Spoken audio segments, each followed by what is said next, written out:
अस्सलाम वालेकुम नाज़रीन, आप देख रहे हैं पीटीएन न्यूज और मैं हूं आपकी होस्ट सुंबल ज़िया। शामिल करते हैं आज की अहम खबरें। पाकिस्तान और मिस्र दहशतगर्दी के खिलाफ मुत्तहिद, दिफाई और माशी शराकत दारी पर इत्तफाक। इस्लामाबाद पाकिस्तान और मिस्र के दरमियान सियासी, दिफाई और माशी शराकत दारी बढ़ाने पर इत्तफाक हुआ है। दहशतगर्दी के खात्मे के लिए हर मुमकिन ताउन किया जाएगा।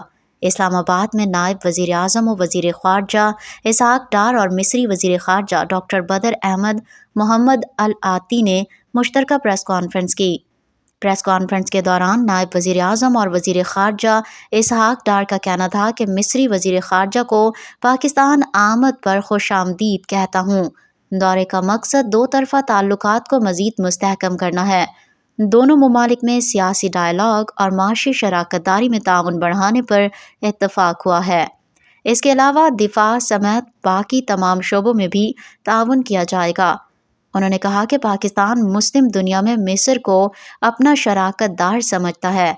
मिस्री वज़ीर ख़ारजा के दौरे से दो तरफ़ा ताल्लुकात मज़ीद मजबूत होंगे।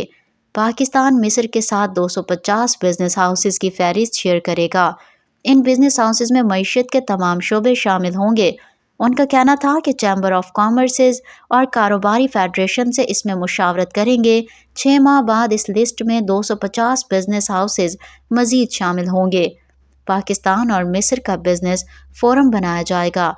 फोरम का पहला इजलास मिस्र में होगा। न्यूज स्टूडियो से अब तक के लिए इतना ही। मज़ीद खबरों और अपडेट्स के लिए देखते रहें पीटीएन न्यूज। अल्लाह निगहबान।